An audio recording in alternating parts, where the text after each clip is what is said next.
Definitely आप बोलेंगे तो यही आप लोग के चाइना की वजह से बढ़ा है, लेकिन सारे आप लोग मिसाइल तो हमारी तरफ करके रखते हैं। मोदी सरकार ने रक्षा क्षेत्र के लिए बजट में करीब 6 लाख करोड़ रुपए का ऐलान किया है। पाकिस्तान में बड़ी हायतोबा मची हुई है।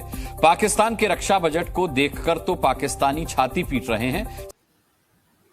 बिल्कुल ऐसा ही है, लेकिन डिफेंस बजट के बारे में मैं अगर समझना चाहूँ संदीप सर, क्योंकि आप लोगों का, हमारे यहाँ जब बजट आता है डिफेंस बजट ज्यादा होता है, एजुकेशन बजट कम होता है। हमारे यहाँ ऐसा ही होता है कि भारत कह रहा है कि वो अब दुनिया की तीसरी बड़ी इकोनॉमी बनेगा बाय 2030। पाकिस्तान और इंडिया भी और बांग्लादेश भी, ये सारे एक हो जाए, लड़ाई से कोई फायदा नहीं है। हाँ। हम देखो अब हमारे पास जेब में पैसे नहीं है, रोड बनाने के लिए पैसे नहीं है, और हम क्या कर रहे हैं, हम 5th जनरेशन जहाज खरीद रहे हैं।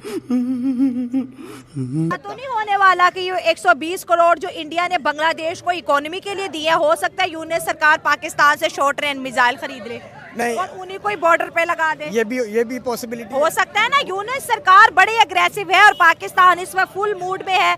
नमस्कार दोस्तों, भारत ने अपना बजट पेश किया है। रक्षा बजट को $1 बिलियन रखा है। यह सब सुन पाकिस्तानी के होश उड़े हैं। साथ ही बांग्लादेश को 120 करोड़ रुपए दिया गया। और आप हमें बताएं कि ये कहां तक सही है। कि हर तरफ एक ही चर्चा है, यूनियन बजट इंडिया ने जो पेश किया, अगर इसके अमाउंट की बात करूं तो दिल थाम के बैठ जाए, गिरना नहीं डरना नहीं जी। हम बात कर रहे हैं 50 लाख करोड़ इंडियन रुपीस का ये जो है यूनियन बजट पेश किया गया। लेकिन ट्विस्ट क्या हुआ है? ट्विस्ट ये हुआ है कि इंडिया ने इस बजट में से 120 करोड़ INR दे दिया है बांग्लादेश को, और बांग्लादेश ने हंसी खुशी ये पैसा इकट्ठा कर लिया है। 2014 के अंदर हम 10वीं बड़ी इकोनॉमी थे, 10th लार्जेस्ट, और 2023 के अंदर हम तीसरी बड़ी इकोनॉमी हैं। सो इन 16 सालों के अंदर ये जो ट्रांसफॉर्मेशन है, और वो नरेंद्र मोदी कहते हैं कि ये मैंने की है, मैं तुम्हें 10 नंबर से 3 नंबर पे लेके जा रहा हूं, और आपके उसके बाद फिर चाइना रह जाता है और अमेरिका रह जाता है। तो नरेंद्र मोदी के खाते में चीज तो बहुत बड़ी पड़ गई है कि अगर वो 2030 तक, if they make it sure that they can make India the 3rd largest economy bye 2030।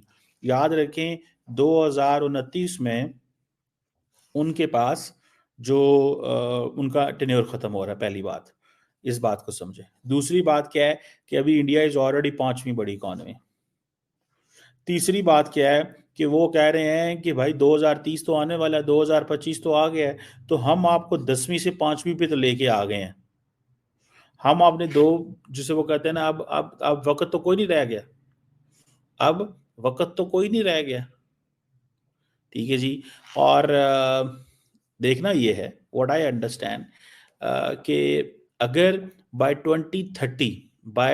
2030 India तीसरी बड़ी इकोनॉमी बन जाता है अमेरिका और चीन के बाद, और इंडिया की जो वर्किंग एज पॉपुलेशन है, और इंडिया कहता है जी कि हमारा जो मैन्युफैक्चरिंग सेक्टर है वो बड़ा हेल्दी हो सकता है विद ऑल दैट, अगर हमारे पास मजबूत लेबर आ जाए।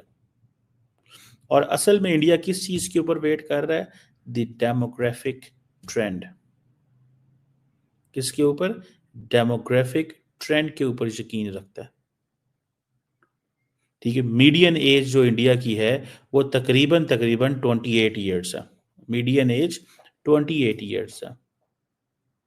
और इंडिया को क्या एडवांटेज है कि जो सारी की सारी जो डेवलप्ड कंट्रीज हैं वहां पे जो पॉपुलेशन है वो बूढ़ी हो रही है, आबादी बूढ़ी हो रही है।